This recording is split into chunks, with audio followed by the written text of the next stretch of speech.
నేను తెలంగాణ దోపిడీకి గురైంది ఇవన్నీ మాట్లాడి నేను ఒకటే అనుకునేవాడిని, ఏదో బాధ ఉంది, కోపం ఉంది, వ్యధ ఉంది. భాషని యాసని వెటకారం చేశారు.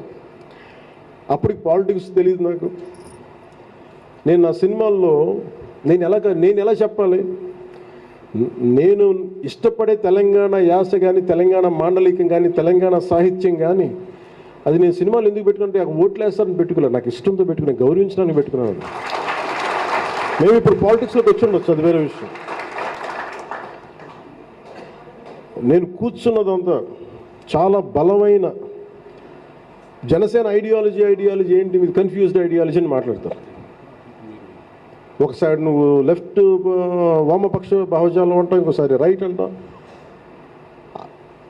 మిగతా వాళ్ళకి కన్ఫ్యూజన్ ఉంది, నాకు కన్ఫ్యూజన్ లేదు. నాకు అది రీజన్ కూడా చెప్తాను. ఇప్పుడు తెలంగాణ సాయుధ పోరాటం చేసింది చాలామంది కలిపి చేశారు.